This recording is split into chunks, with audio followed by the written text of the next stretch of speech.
Hey everyone, Rivet here. I've forwent the studio because I really don't want to do a professional looking video right now because I just really don't have the energy to set it up, and it's bloody cold as well, so I've got my blanket.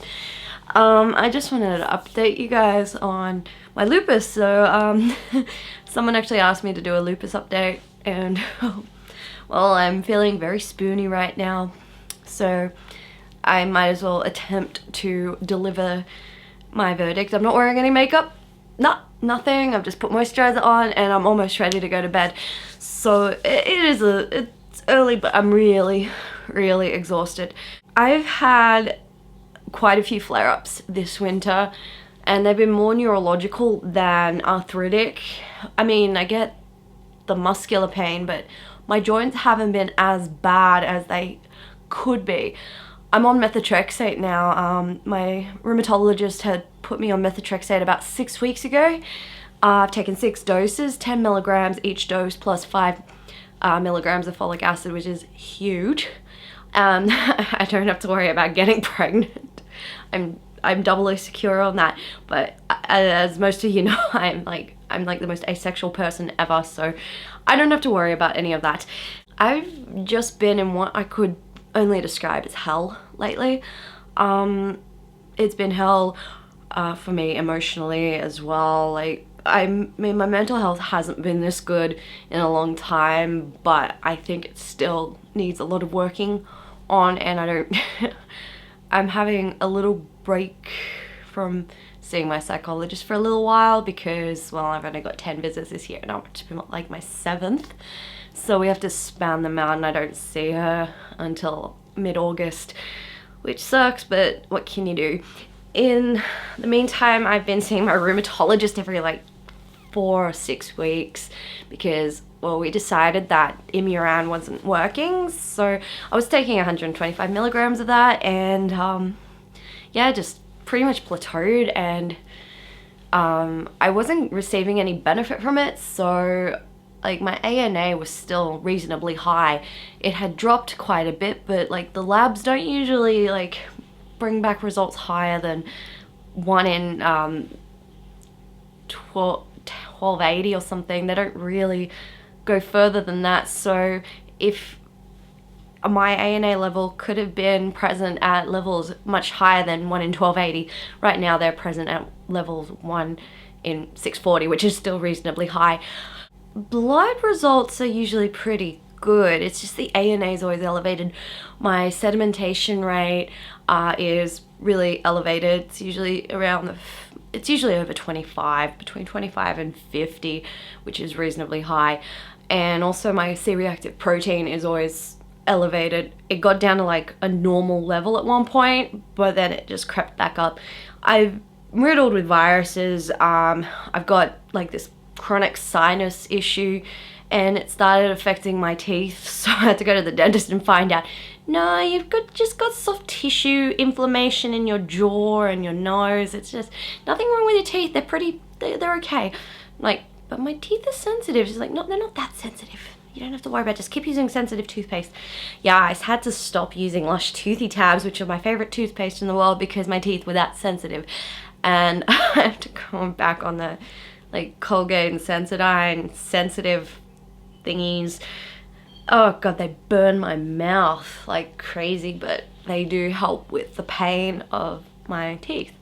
So it's good to know that my teeth are okay. Like, I hadn't been to the dentist in like 7 or 8 years.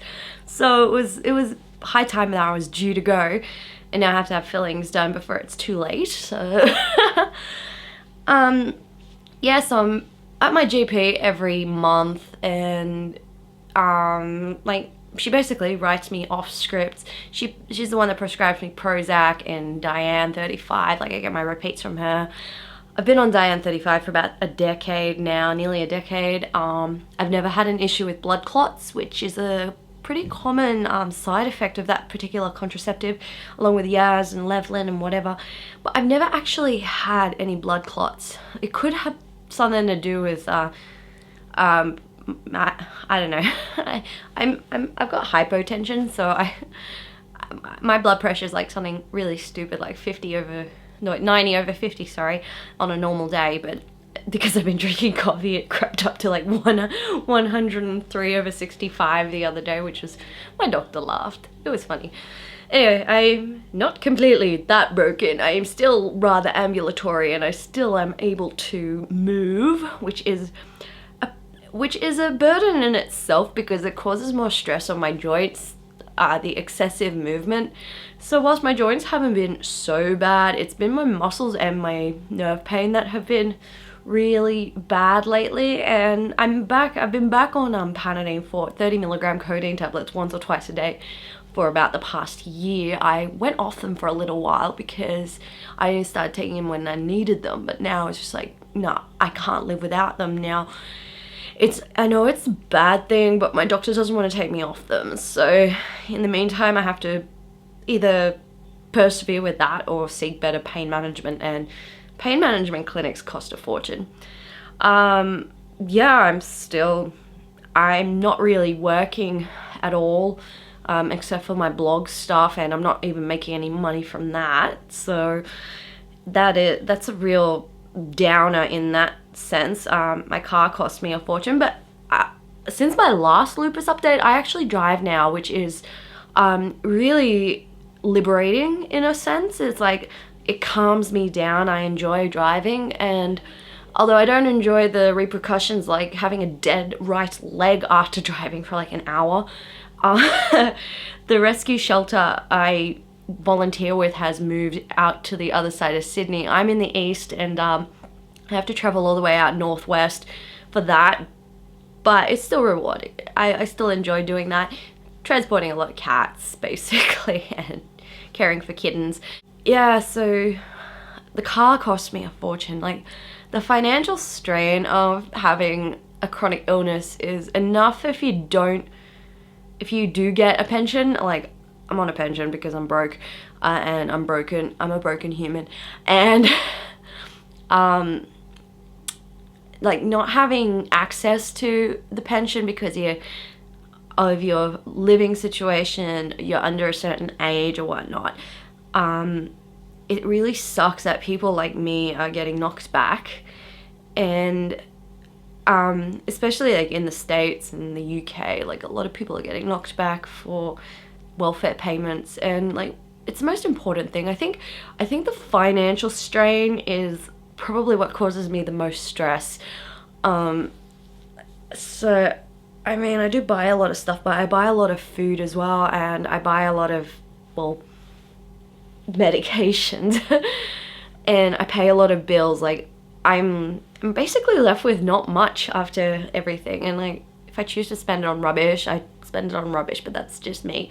But yeah, after I pay my car, like, I paid $1,300 to get it fixed and registered for a year, and I still have to take it in for another service. I owe money on a tire that I blew, and oh gosh, yeah, my car's a pain in the ass. Just about as much of a pain in the ass as my leg.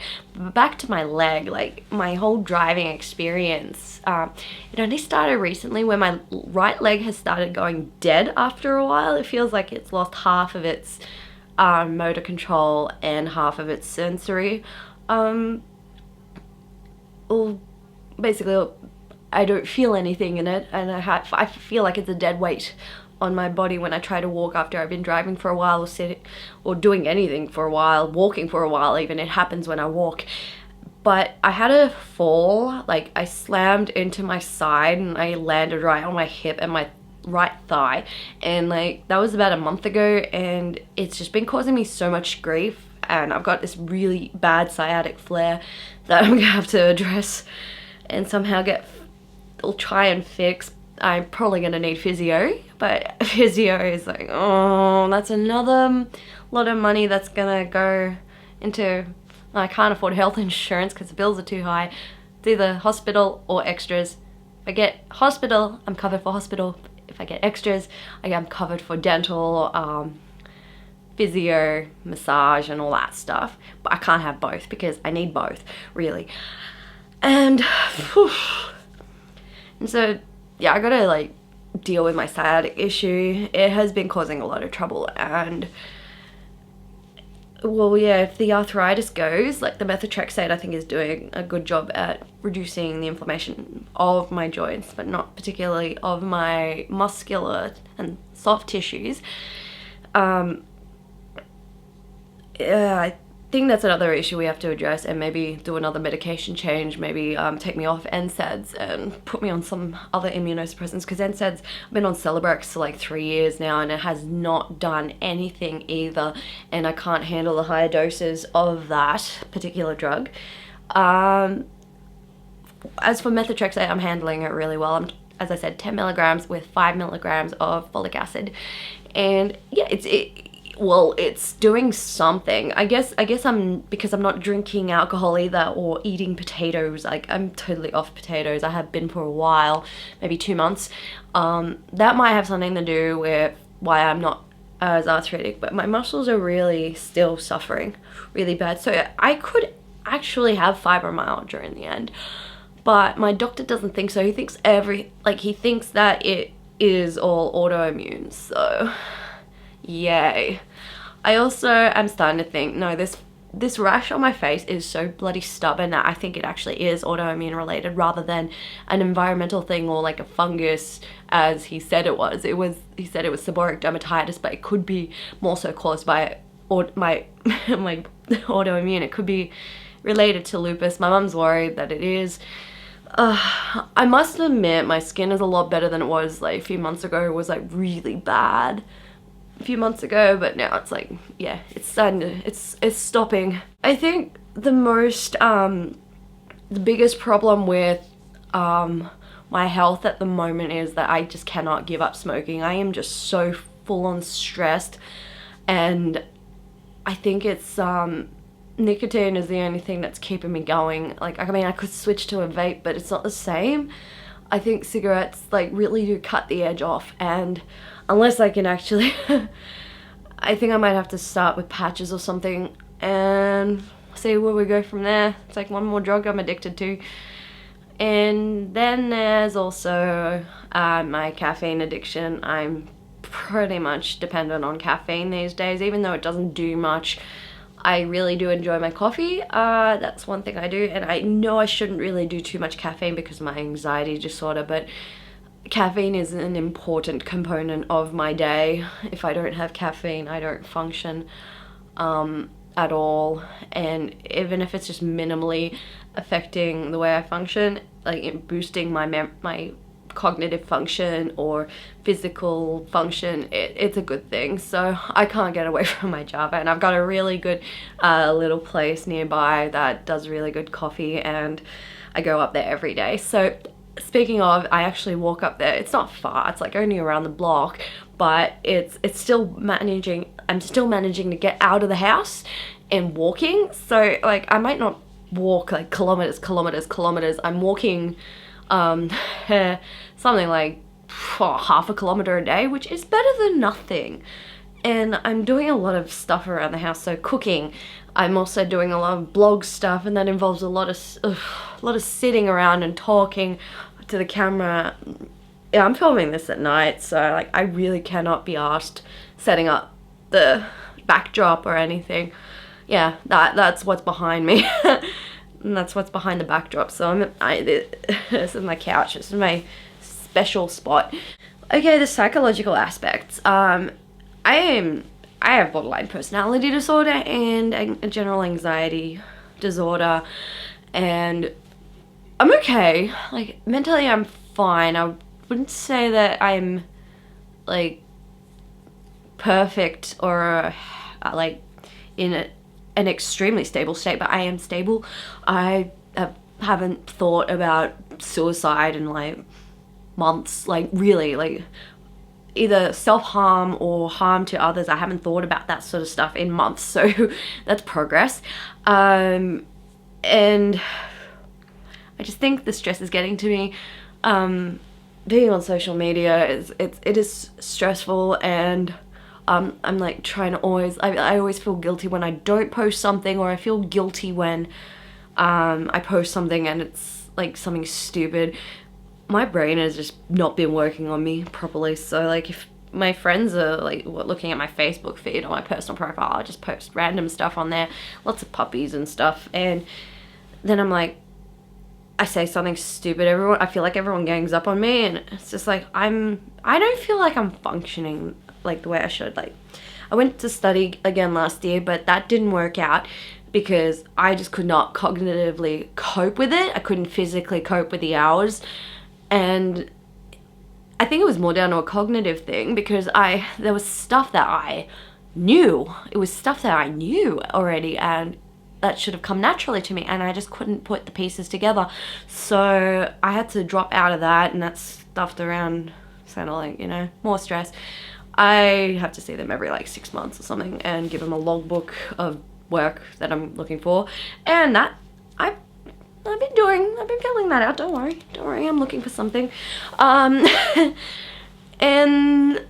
I think the biggest thing is like that I've not been social recently. I think it's because it's been too cold, but well, my favorite place had a fire like last week, so we didn't have trivia. I do trivia on Thursday nights, but I don't know, the venue's gone into pretty much reno mode to fix everything, so I don't think we're gonna get trivia for a while. That's pretty much my only social thing, and going to the little deli up the road every other day, every day is like my only social outing these days. I'm not clubbing a lot. I don't think I've been to a club in like 2 months or something. I'm not hermiting at all. Like that's nothing. I'm not actually hermiting. I'm active and social, but I'm just doing it in a different way. I think it's just because it's cold. Not many people are going out.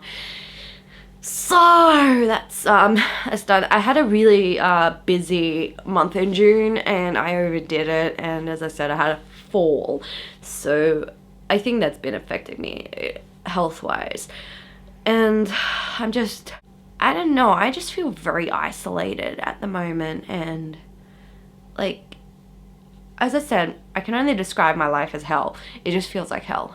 Everything burns, everything aches, everything wants to kill me, basically. And I'm doing okay, but things could be a lot better than I mean, I really wish I could turn back the clock and just like restart everything, but I'm really just not able. I don't think anyone's able to do that, and starting again is just way too stressful, way too hard. It's just, yeah, I can't really do anything about my health right now until, I'm just doing what the doctors are telling me to do, and yeah, whether they're working or not, that's my body. So yeah, I don't have a particularly unhealthy lifestyle. I mean, I smoke, and like I do eat a little bit of junk food, but to be honest with you, like, I really don't eat as much junk food as people think. I eat chocolate, that's about it, but like processed foods, like I don't eat Maccas a lot. I don't eat, like, maybe have Maccas once a fortnight or a couple of times a month. Same with any fast food, really. But I think I'm like grabbing more fresh stuff. I think I got addicted to salad for a little while there, so I've been eating salad. Got addicted to avocado for a while, so I ate a lot of avocado. I'm currently I'm addicted to sweet potatoes and green vegetables, really. I think, yeah, I made a really good curry the other night, and I've got a few servings of that left, so I still love cooking. I mean, I have to cook for myself, otherwise I don't eat, and then if I don't cook, I'm basically gonna eat rubbish, so it's better that I do cook, and yeah. But yeah, I'm still very isolated. I live with my parents. There's really nowhere for me to go. I can't afford my own place. I can't afford to rent with other people, and I don't particularly want to live with other people. I'd rather be on my own, but having my parents around all the time is just stressful in itself. I think on all of us. I mean, there's healthy dysfunction in a family, but I think what we've got is an unhealthy dysfunction. So it's a bit tougher than regular old living with your parents. And like both my parents are also, they have their own illnesses, and my mum's like got pretty bad arthritis now, so I'm doing a lot more for her, and she's retired, so it's nuts. I still feel, I have people around me, but I still feel isolated. Like, I do feel isolated and on my own. I do have people who care for me, but like, that doesn't really matter because, I mean, I have to take care of myself. So I put myself first in a lot of situations, except when it comes to cats. Like, I'll go on a kitten rescue mission if I need to. Yeah, also my dog is old, and Jack is really old and really annoying. No, I'm just kidding. He's beautiful. He's mellowed out a lot, so that's good. He doesn't bite anymore, so I don't have to worry about him ruining my face again. And yeah, but he just doesn't show enough affection. Like, I would prefer a dog that I could cuddle all the time, but like, I have to get on the floor to cuddle him, and he doesn't like being cuddled. So he's not the best pet for therapy. He's a member of the family. I love him to bits, but he's not a therapy animal at all. And I would, like, in the future, I really would like to have a therapy animal because, well, if I've got a fluffy animal or a dog or a cat, just in general around me, I'm usually pretty happy. I get a bit extra dopamine in my brain circulating through that maze of synapses and all that.